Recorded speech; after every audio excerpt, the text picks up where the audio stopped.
Bienvenue à tous, ici l'image de l'Afrique.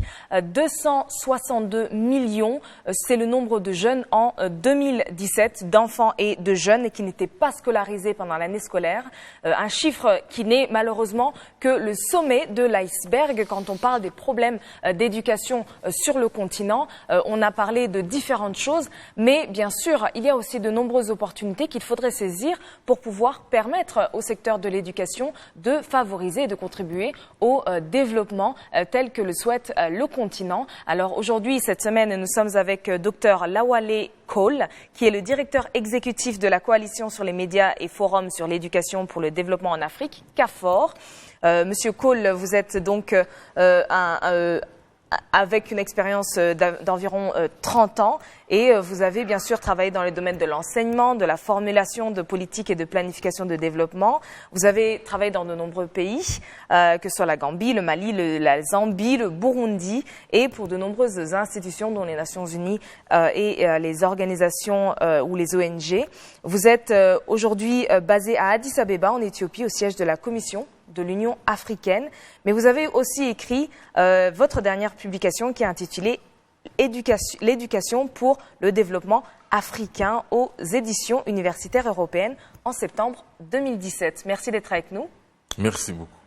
Alors, on parle de l'éducation et je pense que vous avez pu observer peut-être des tendances.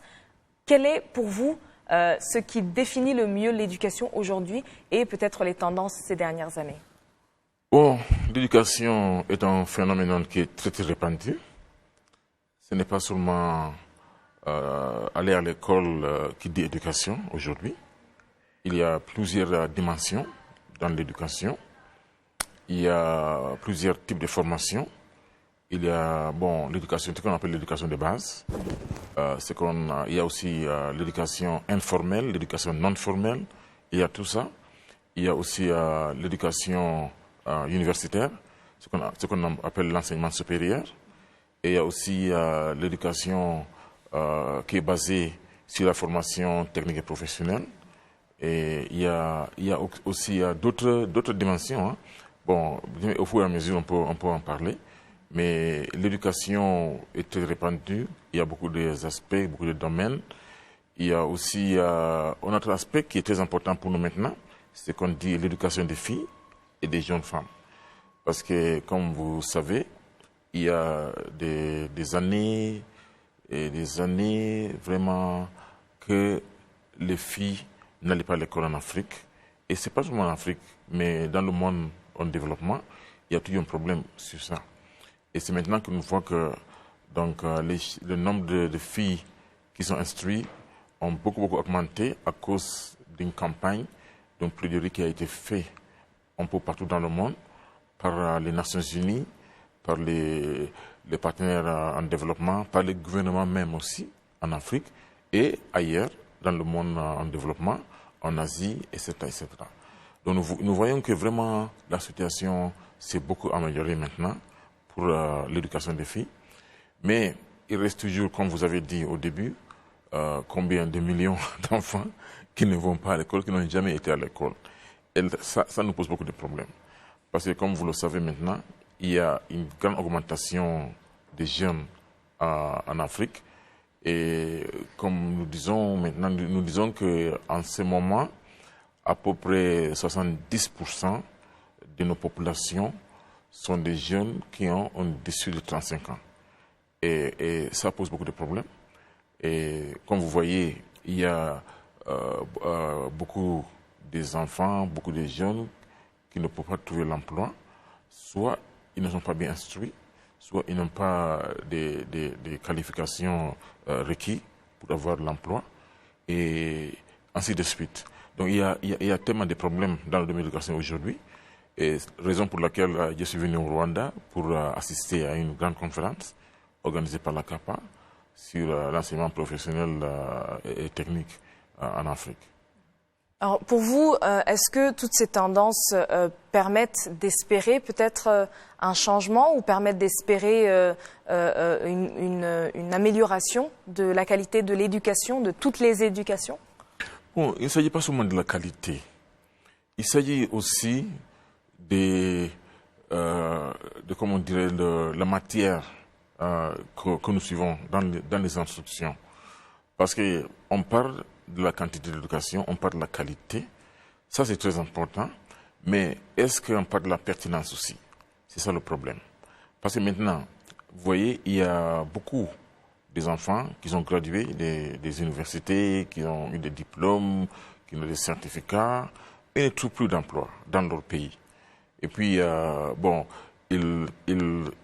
vraiment, ils rêvent toujours d'aller ailleurs, en dehors de l'Afrique, et pour faire quoi? Pour balayer les rues en Europe ou pour faire autre chose? Ce que je disais hier dans la conférence. Donc, je ne sais pas. Donc, il s'agit de pertinence. Parce que nous devons vraiment construire des compétences qui sont pertinentes pour nos enfants en Afrique, pour les jeunes en Afrique, pour les jeunes femmes, pour les jeunes filles, pour les jeunes hommes aussi. Donc, si on n'a pas ces compétences, et donc je ne sais pas où nous allons dans 10 ans, d'ici 10 ans, parce que la situation est déjà très, très grave. Et puis, il y a pas d'emploi. Il y a le secteur privé qui ne peut pas employer ses enfants parce qu'ils n'ont pas le minimum de compétences pour être employés. Donc, c'est ça le problème. Donc, nous devons changer. Nous devons avoir un changement de paradigme, si je peux dire ça. Un changement de paradigme pour avoir les compétences les plus pertinentes pour nos enfants en Afrique. C'est extrêmement important pour nous. Et pour vous, l'enseignement technique et la formation professionnelle pourraient permettre de justement favoriser cette pertinence? Ça, c'est une voie. C'est une voie, ce n'est pas la seule voie, mais c'est pour le moment, je pense que nous pouvons exploiter cette voie pour voir si, parce que ce n'est pas tous les enfants, tous les hommes, toutes les filles, toutes les femmes qui peuvent avoir des instructions académiques.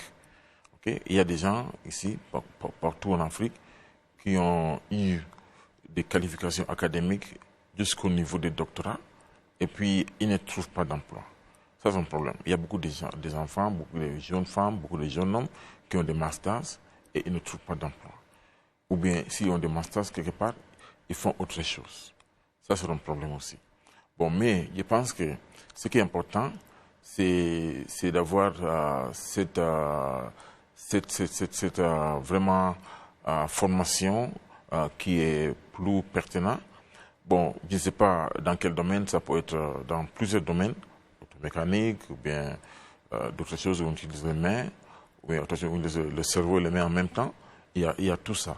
Mais ce qui est important maintenant, vraiment, c'est que nous commençons à réfléchir mieux sur quel type de formation que nous voulons, qui est plus désirable pour nos enfants et pour nos jeunes hommes et jeunes femmes en Afrique. Alors, si on regarde peut-être l'évolution de l'éducation en Afrique, dans les premières années, peut-être après l'indépendance, ceux qui allaient à travers une scolarisation plus normale, entre guillemets, ou une scolarisation telle qu'on la connaît aujourd'hui, étaient un petit nombre. Parce que, tout simplement, les parents préféraient que leurs enfants prennent le relais sur l'entreprise familiale, par exemple. Plus tard, l'éducation s'est démocratisée et tout le monde devait aller à l'école et voir aller plus loin possible dans l'école. Aujourd'hui, on a l'air de revenir un peu au jour premier en disant l'école, oui, mais peut-être pas n'importe qui, peut-être pas n'importe comment. Est-ce que vous avez l'impression que c'est cette évolution où on revient un peu sur la réflexion? Non, pas nécessairement. Pas nécessairement. On ne revient plus on ne revient plus en arrière. Nous devons avancer parce que le monde avance, l'Afrique avance et donc les pays avancent aussi. On ne doit pas aller en arrière. Il y a plusieurs formes de faire les choses. Comme je disais hier dans la conférence,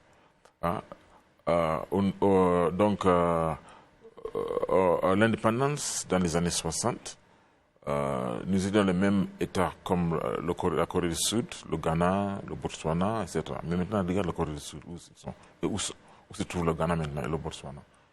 Ok, ils ont eu un avancement, bien sûr, ils ne sont pas statiques, mais ils n'ont pas atteint le niveau de Corée du Sud, où il y a la technologie beaucoup avancée, où il y a la science, hein, les innovations sont faites d'une manière très grandiose, hein, pas en Afrique. Bon, on ne doit pas aller en arrière. Il ne s'agit pas seulement d'aller en arrière pour vraiment se familiariser avec les entreprises familiales, pour travailler dans les entreprises familiales, etc., etc. Ce n'est pas ça. Mais nous devons avancer, nous devons contribuer au développement économique et social de nos pays. Et pour ce faire, donc, il faut l'éducation qui est pertinente, comme je dis. Ce n'est pas seulement dans le domaine de la formation technique et professionnelle, mais aussi il y a la science, il y a la technologie, il y a les innovations. Maintenant, il y a l'éthique, les technologies de l'information et de la communication que nous devons suivre de près. Et l'Afrique est en arrière. Franchement, nous sommes en arrière. Même si nous regardons ce qui se passe en Europe et dans les pays asiatiques aussi, bon, ce n'est pas la même chose. Tandis que les pays là, ils avancent d'une façon à 1000 km par heure, nous sommes toujours à 10 km par heure. Hein? Donc ça, c'est pas idéal pour nous en Afrique. Nous devons faire plus, nous devons réfléchir plus, nous devons avoir une éducation pertinente surtout dans les pays où la moitié de la population ne sont pas vraiment bien employés dans les secteurs, dans les différents secteurs. Je pense des filles et des femmes. Là, nous devons faire plus pour eux. Et la stratégie continentale, je sais que l'Union africaine a donc publié cette stratégie continentale pour l'éducation. Elle permet bien sûr d'avoir un élément peut-être qui ramène les différents acteurs dans un goal, dans un objectif précis. Pour vous, à quel niveau est-ce qu'on en est au niveau de la mise en application ou au moins de ce qu'on appelle le ownership? Est-ce que les pays se sentent responsables d'une telle stratégie au niveau Bon, pas pour le moment. Franchement, je peux vous dire que ce n'est pas pour le moment. C'est pour la raison pour laquelle la CAFOR, l'organisation que je représente, est là. Parce que c'était en mi-2017, en juillet 2017, que beaucoup des intellectuels se sont réunis à Nairobi, aussi à Addis Abeba, pour discuter le problème de l'Afrique, pour discuter pourquoi nos jeunes traversent la Méditerranée pour aller en Europe, pour travailler. Et ils sont dans de tels grands nombres, nous ne savons pas pourquoi. Il y a des bateaux qui se nuisent, de temps en temps, il y a des problèmes, hein, et nous perdons beaucoup de nos jeunes dans la Méditerranée. Et il y a des jeunes qui ont aussi kidnappés, et ils sont mis à l'esclavage en Libye, et dans des pays comme ça. Oui, le trafic humain, il y a tout ça. Donc pourquoi ça doit être le cas? C'est parce que il y a beaucoup d'instruments, des politiques. L'Union africaine est très claire. Hein? L'Union africaine est venue avec des instruments de politique. Il y a l'agenda 2063, il y a la stratégie continentale pour l'éducation en Afrique 2016-2025, il y a aussi la stratégie continentale pour la formation technique professionnelle, il y a aussi la stratégie de la science, technologie et innovation. Donc il y a tout ça. Mais est-ce qu'ils ont bien connu dans les pays? Moi je dis non. Parce que il n'y a pas l'appropriation, ce qu'on appelle l'ownership. Ça n'existe pas pour le moment. Il y a quelques pays qui sont plus avancés que d'autres. Mais en général, hein, dans l'ensemble, vraiment, nous devons travailler plus. Nous devons faire plus de plaidoiries pour assurer que le gouvernement approprie ces instruments, que ça leur appartient et qu'ils vraiment faire en sorte qu'ils peuvent même appliquer les instruments dans leur politique nationale. C'est la raison pour laquelle nous sommes venus, la CAFOR, avec beaucoup de membres, après les discussions. Et la CAFOR a été inaugurée en janvier 2018. Et puis, nous avons des membres dans beaucoup de pays africains. Il y a 20 pays maintenant qui sont full members, on dit. Maintenant, il reste 25 qui sont appliqués pour être membres. Et il y a aussi une autre, peut-être 10 pays qui nous devons, ce sont des petits pays, comme le Comores, le Seychelles, etc., où nous devons avoir des représentants pour le moment. Et la raison pour laquelle nous avons des représentants, c'est parce que ces représentants doivent travailler, doivent faire de la plaidoirie auprès des ministères de l'Éducation nationale des pays, doivent travailler avec les gens des ministères, doivent faire tout pour que les stratégies de l'Union africaine sont bien acceptées, sont appropriées aussi et sont appliquées dans les pays. Bon, ça fait beaucoup de travail. Ce n'est pas facile. Et ça fait beaucoup de travail et beaucoup de ressources aussi. Nous avons besoin de beaucoup de ressources humaines, beaucoup de ressources financières aussi, pour pouvoir mettre en œuvre tous ces instruments dans leur ensemble. C'est ça. Donc voilà, oui.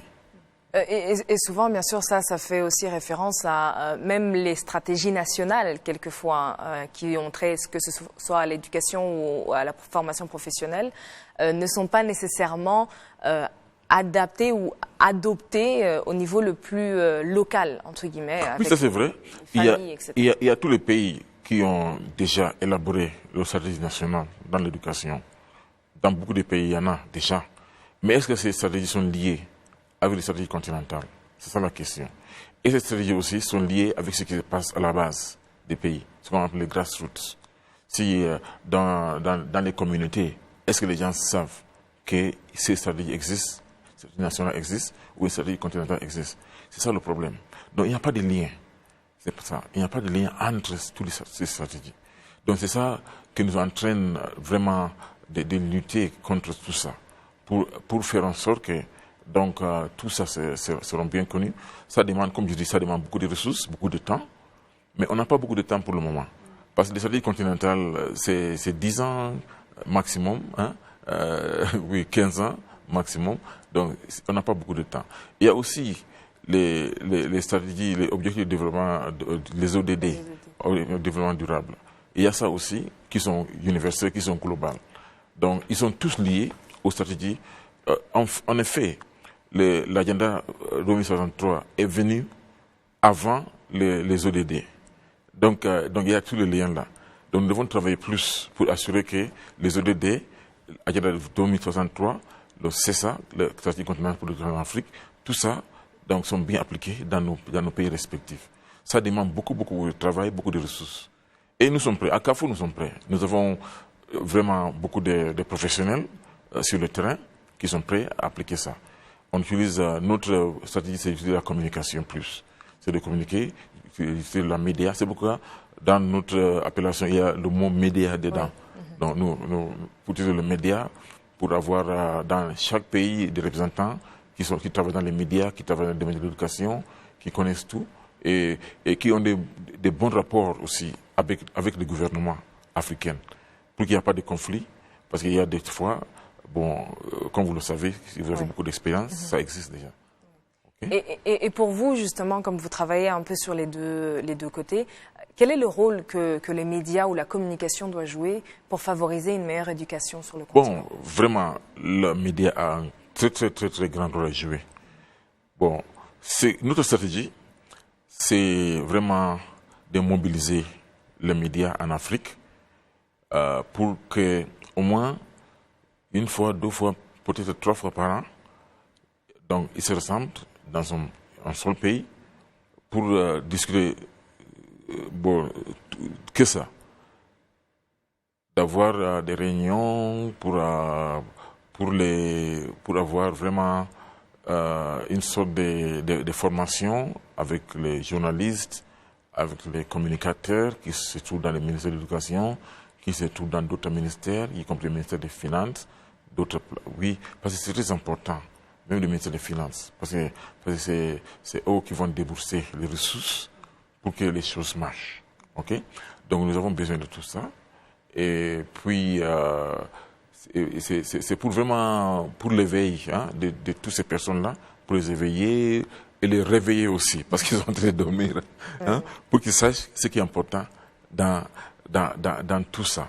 Et pour vraiment qu'ils puissent vraiment faire tout ce qui est nécessaire pour avancer l'éducation.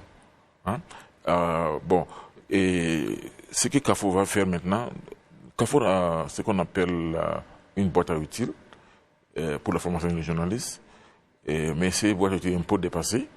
Et la Carrefour va réviser ça et nous allons avoir des cours en ligne et aussi des cours de formation aussi physique avec les gens pour qu'ils comprennent mieux tous ces instruments, toutes ces politiques, etc., etc.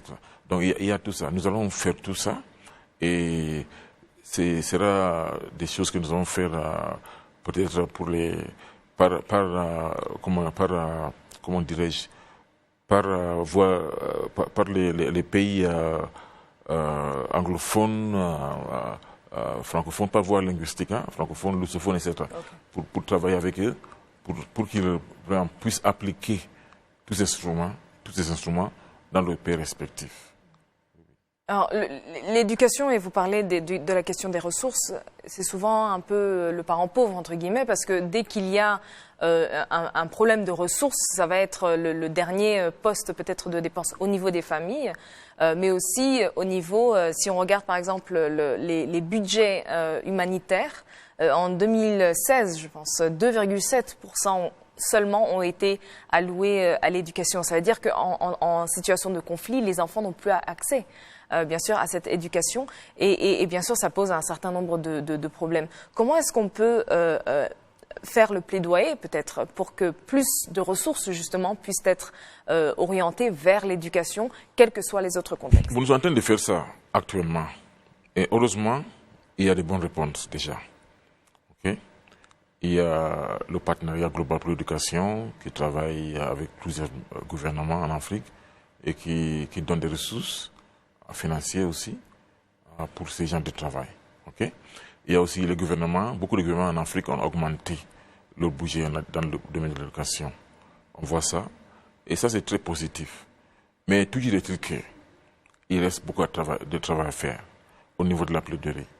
Parce qu'il y a toujours des gouvernements, surtout les partenaires financiers qui sont là, qui ont coupé des ressources qu'il allouait avant en Afrique et pour l'éducation. Bon, moi je ne pense pas que l'Afrique doit dépendre de nos partenaires. En Afrique, nous avons suffisamment de ressources. Je dis ça toujours. C'est une question de priorité. Okay? Si nos chefs d'État, si nos gouvernements vraiment donnent une grande priorité au développement social, au développement économique, y compris l'éducation, la santé, etc. Je pense qu'on trouvera les ressources. On dit que l'Afrique est pauvre, mais est-ce que c'est vrai qu'on est pauvre? Ça, c'est une grande question à mettre sur la table. Je ne pense pas que l'Afrique est pauvre, comme ils disent toujours. C'est toujours un problème de gestion des ressources. C'est ça. Ce n'est pas une question de la pauvreté, c'est une question de gestion des ressources. Parce que nous avons suffisamment de ressources en Afrique. Et bien sûr que les populations augmentent en Afrique. On a besoin de plus de ressources qu'avant, c'est vrai, mais c'est gérable. Je pense que c'est gérable. Si on peut avoir une bonne gestion de nos ressources, je pense que la situation sera beaucoup plus améliorée. Et quand on parle que ce soit des ressources, il faut aussi parler peut-être des acteurs dans le secteur de l'éducation. On a parlé des gouvernements et ceux qui mettent en place les politiques publiques. Mais on a aussi de plus en plus d'autres acteurs, et notamment le secteur privé. À quel point est-ce que le secteur privé est engagé dans la réforme de l'éducation? Parce qu'après tout, c'est eux qui utilisent ces jeunes qui sont en train de... Malheureusement, en Afrique, je ne vois pas vraiment une grande contribution du secteur privé dans le domaine de l'éducation. Malheureusement. Moi, je pense qu'ils doivent faire plus. Parce que c'est eux qui utilisent les personnels éduqués pour faire leur travail, pour gérer leur entreprise, et ainsi de suite. Donc, je pense que le secteur privé doit contribuer plus, mais ils ne font pas ça pour le moment. Oui. Et comment est-ce qu'on les encourage, et notamment peut-être dans le domaine professionnel, dans la plaidoirie, la CAFOR, mon organisation, cible vraiment le secteur privé maintenant. Parce que, comme je dis, la politique de la CAFOR, ce n'est pas d'aller demander ou de mendier partout, demander de l'argent pour faire ceci ou pour faire cela. nous venons générer des ressources au niveau de l'Afrique. Et comme je dis, nous avons suffisamment de ressources pour faire cela. Et c'est la raison pour laquelle notre cible maintenant, le grand cible de l'Afrique, c'est l'Afrique lui-même. Et c'est-à-dire qu'il y a des partenaires, il y a le secteur privé, il y a des business en Afrique, il y a des individus, des philanthropistes qui ont de l'argent, qui peuvent contribuer. Et moi je pense que c'est leur devoir de faire ça. Parce qu'on ne peut pas avoir des milliardaires en Afrique et puis on va demander les milliardaires aux États-Unis ou bien en Europe de nous donner de l'argent. Pourquoi? Ce n'est pas leur problème. Ici, c'est notre problème. L'Afrique, c'est ce que je dis, c'est notre problème. Nous devons faire tous pour générer des ressources à l'intérieur de l'Afrique. Nous ne devons pas aller ailleurs pour demander des ressources. Oui. Nous avons des ressources intellectuelles. Nous avons beaucoup d'intellectuels en Afrique qui ne font rien. Ailleurs, ils sont ailleurs. Hein? Nous avons beaucoup de médecins qui sont en Europe ou aux États-Unis, africains. Ils ne viennent pas travailler en Afrique. Parce qu'ils disent que donc, ils ne gagneront pas suffisamment d'argent pour vivre bien. Mais nous devons faire des sacrifices. Oui, nous devons faire des sacrifices. Nous sommes en Afrique. C'est notre continent. Nous devons faire plus pour travailler avec les Africains. Oui. Qu'avec les autres. Oui, exactement. Ça fait sens. Ça fait sens. C'est ça. Et en termes, peut-être, on a parlé donc de l'écosystème en général. Différents pays ont différentes sortes d'institutions d'éducation. Et on a parlé notamment de l'enseignement technique, qui, bien sûr, apparaît comme l'une, comme vous l'avez dit, des solutions. Comment est-ce qu'il y a peut-être une coordination des différentes institutions techniques ou polytechniques? Non. Non, ça n'existe pas. Malheureusement, ça n'existe pas. Malheureusement, chaque institution est dans son coin et ils font n'importe quoi. Même il y a des pays où il y a 2 ou 3 polytechniques où ils ne savent pas que l'un l'autre fait. Ça, c'est un problème. C'est un problème que nous devons regarder de près. C'est un problème ça fait partie de nos grands problèmes en Afrique aussi. Il n'y a pas de coordination. L'autre ne parle pas avec l'autre. Un pays ne parle pas avec un autre pays. Tandis que nous devons faire ça. Je pense que c'est pas qu'une institution comme la CAPA doit travailler un peu plus pour nous aider. La CAFOR va aider aussi. Parce que nous sommes une organisation qui est basée sur les aspects de la communication. Nous devons communiquer plus avec les pays, avec les différents agents. Nous devons faire des recherches pour savoir ce que l'on fait. Nous devons publier nos matériels. Nous devons faire de la publicité aussi pour que les gens connaissent plus. C'est ça le problème. Il n'y a pas de coordination. Et vraiment, je trouve ça extrêmement troublant. Oui. Et surtout qu'en termes de contenu, finalement, ou de curriculum utilisé, c'est la même chose. Il n'y a pas nécessairement. C'est la même chose, mais l'Union africaine est en train de travailler là-dessus maintenant. Il y a l'AUDA, de African Union Development Agency, l'agence de développement pour l'Union africaine, qui est basée en Afrique du Sud. Et il y a aussi la division des ressources humaines, sciences et technologies de l'Union africaine, qui sont en train de regarder tout ça.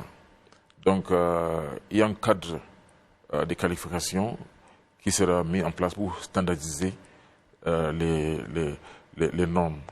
Okay? C'est ça que nous sommes en train de faire au niveau de l'Union africaine.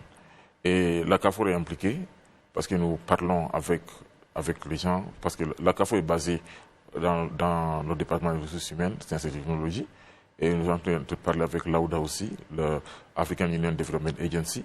Il y a d'autres agences aussi, d'autres universités, surtout au niveau de la République du Kenya et autres places, autres pays aussi, qui sont prêts à faire ça. Donc, déjà, quelque chose en cours. Mais on n'est pas là déjà. On n'a pas atteint vraiment, on n'a pas de résultats pour le moment. Donc, nous devons travailler plus. Mais il y a quelque chose qui est en cours. Il y a des pensées qui sont en cours. Il y a des gens qui pensent que vraiment, le moment est venu de travailler, de faire tout ça. Bon, ça viendra. C'est déjà une bonne étape. C'est une bonne étape déjà. Très bonne étape. Ça a commencé déjà. Mais nous devons faire plus. Et nous devons accélérer ça. Parce qu'on n'a pas de temps.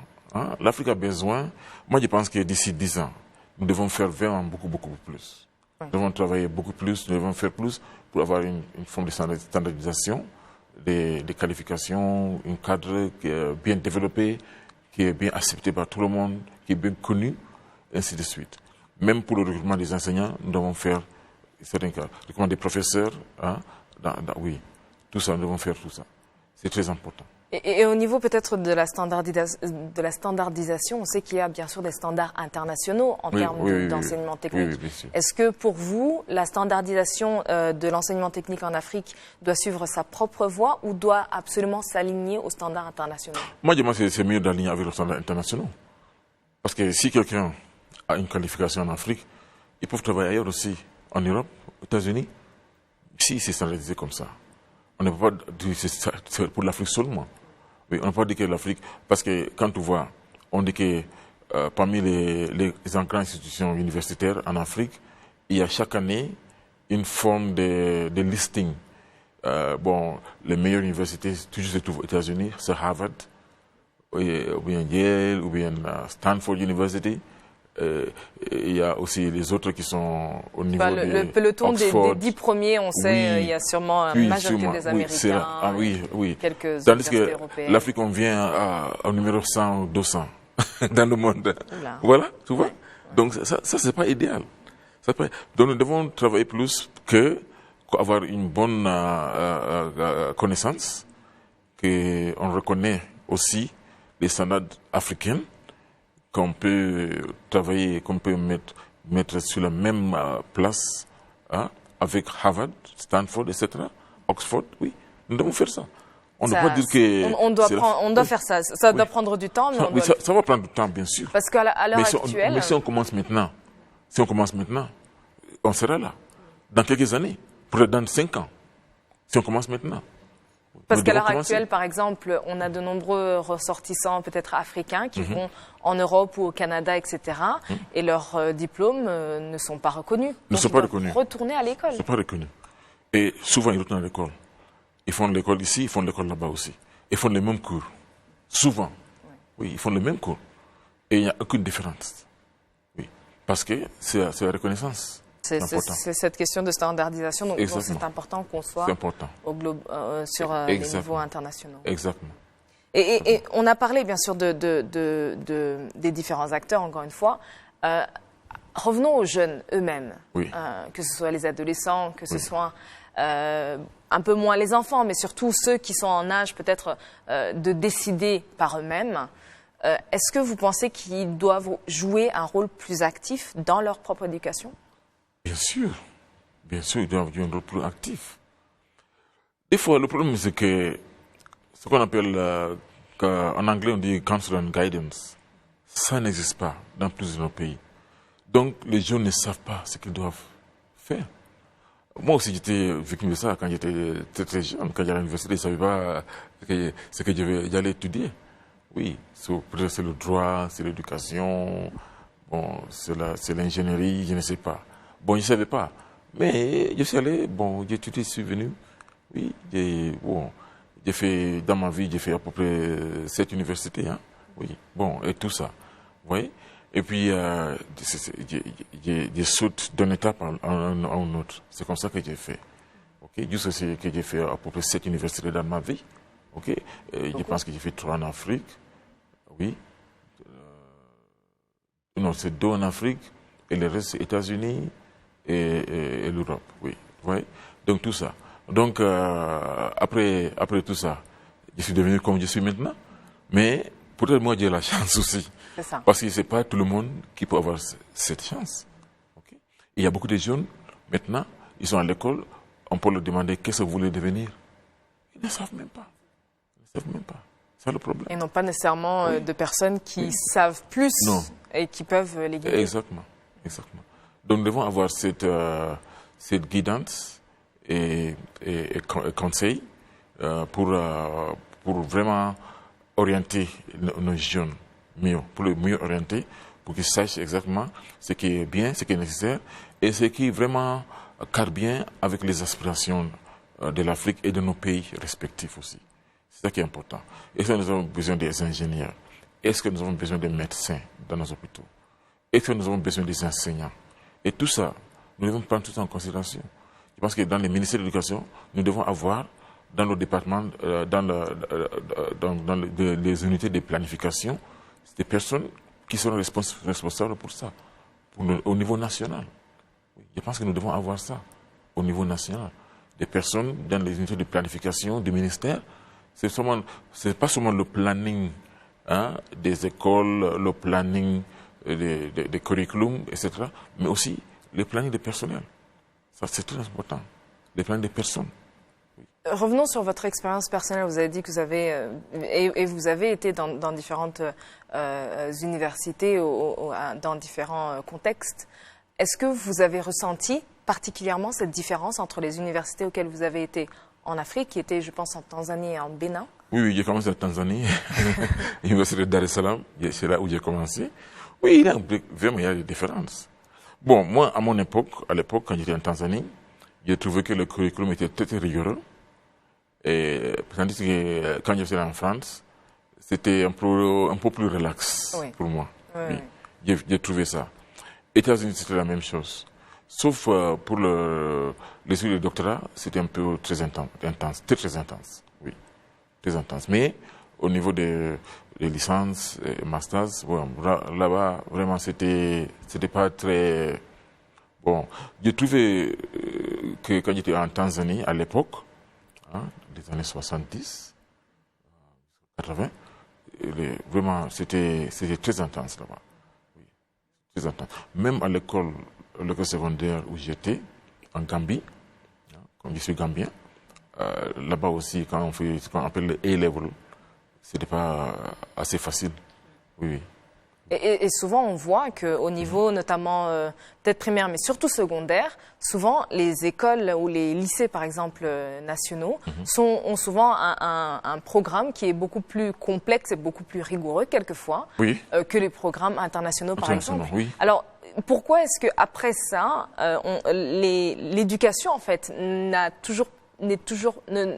ne lui donne pas nécessairement la même valeur quand elle vient d'une école qui est peut-être un système national, alors que ça a l'air plus rigoureux et plus compliqué? Bon, ça, c'est une question un peu complexe. Bon, c'est très complexe.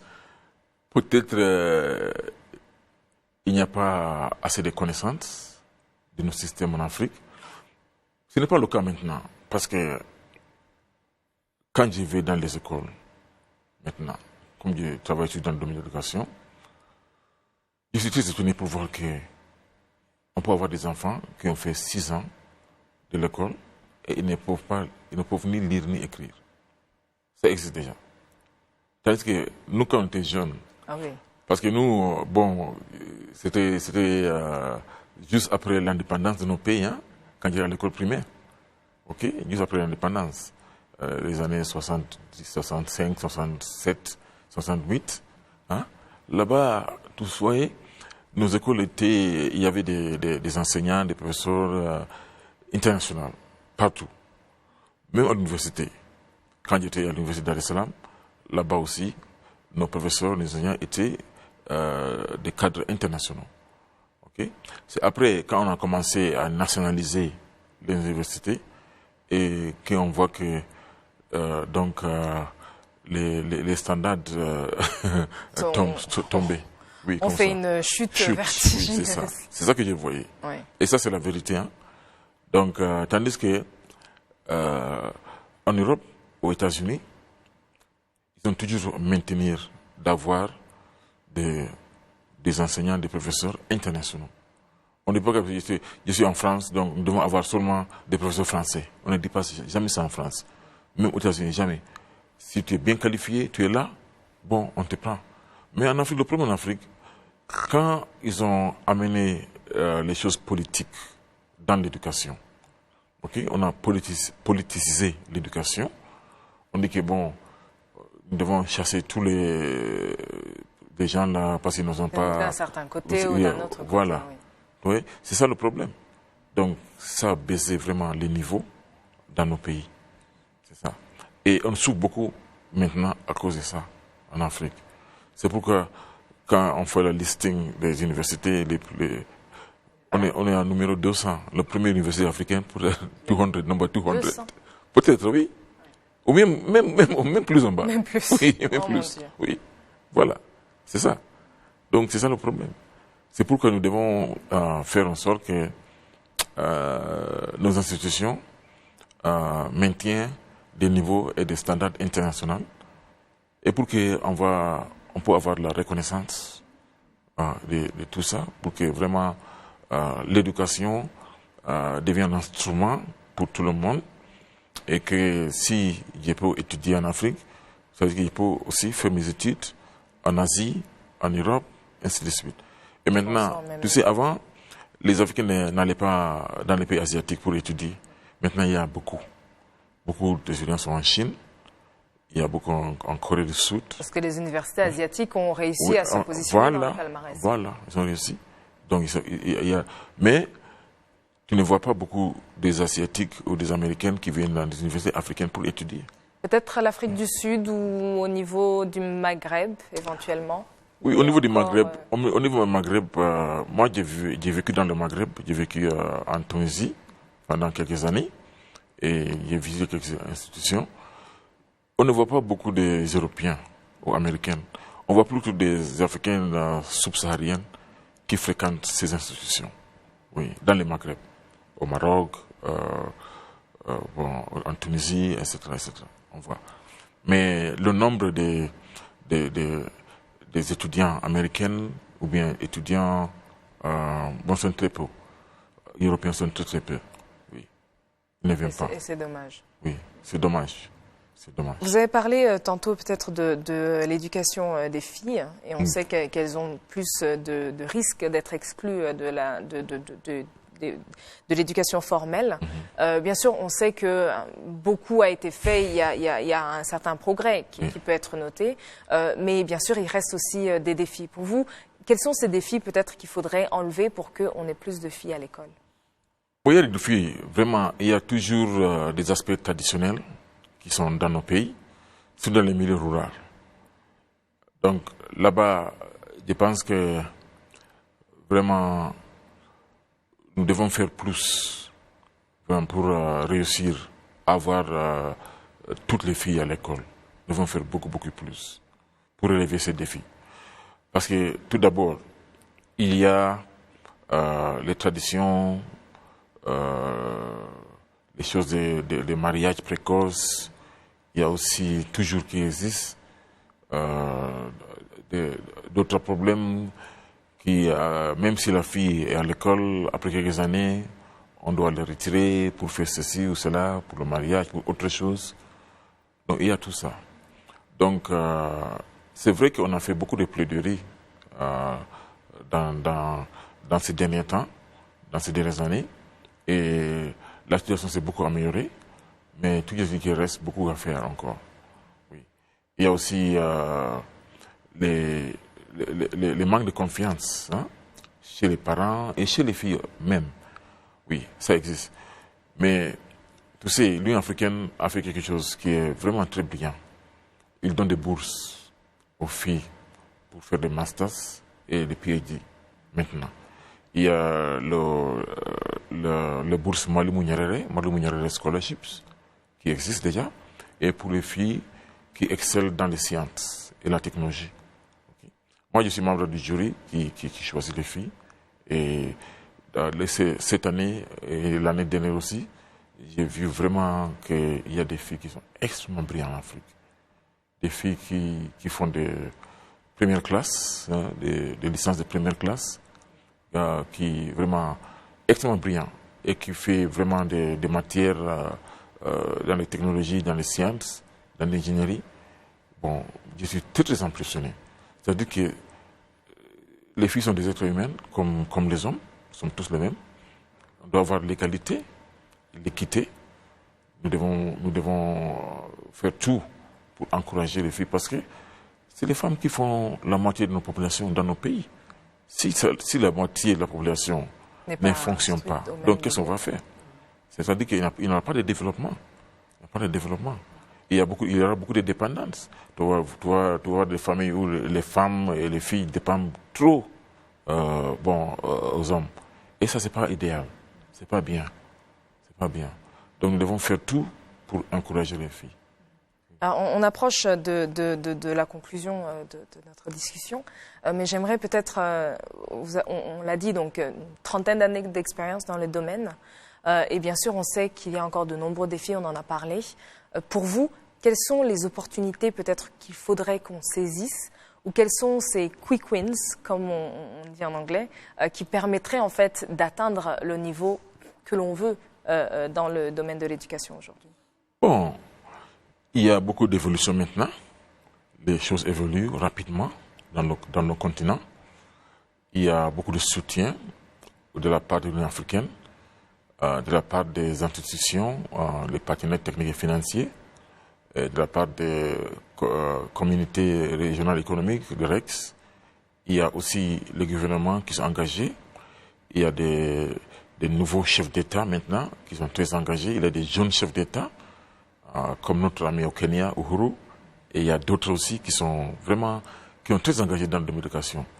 Donc voilà, ça c'est des avantages que nous devons saisir pour le moment, pour avancer les choses. Il n'y a plus de résistance comme avant, avec les gens qui sont collés dans les traditions, ça n'existe plus. Même parmi les anciens chefs d'État, ils font tout pour assurer que l'éducation avance dans notre pays, parce que l'éducation, c'est le développement. Et heureusement, il y a la démocratie aussi dans nos pays. Hein, il y a la démocratie. Même s'il y a des pays où il y a toujours des dictatures, et ça existe beaucoup en Afrique, où il y a la démocratie aussi. Il y a des chefs d'État qui sont très ouverts, qui soutiennent. Si je peux citer notre président ici, son Excellence, M. Paul Kagame, c'est l'un des présidents qui sont les plus progressifs dans le continent africain, qui a fait tout. Et vraiment, on était très ravis de l'avoir l'année dernière comme président de l'Union africaine, parce qu'il a fait tout, même pour les réformes au niveau de l'Union africaine. Et c'est quelqu'un qui est engagé dans l'éducation, engagé dans le développement des peuples africains. Et si on peut avoir 2 ou 3 Paul Kagame en Afrique, oui, je pense que ce sera bien pour nous tous. Moi, je serais très content. Parce que c'est quelqu'un qui est très ouvert, on peut parler avec lui n'importe où, à quel moment. Oui. Okay. Parfait. Oui, merci beaucoup. Ce sera le mot de la fin. Merci d'avoir été avec nous, Dr Cole. Oui, merci beaucoup. Merci. Okay. Et merci à vous tous qui nous avez suivis. Donc on l'a compris, bien sûr, l'éducation, c'est un secteur sur lequel de nombreuses choses doivent encore être faites. Mais on a encore, bien sûr, compris que l'éducation aujourd'hui se doit d'être une priorité au niveau des familles, au niveau des communautés, au niveau national, mais aussi au niveau continental et surtout dans le contexte d'une Afrique plus unie, de la zone de libre-échange, etc., qui a besoin des compétences des jeunes aujourd'hui pour pouvoir aller davantage en avant et contribuer au développement. Merci à vous tous de nous avoir suivis et à la semaine prochaine. Au revoir.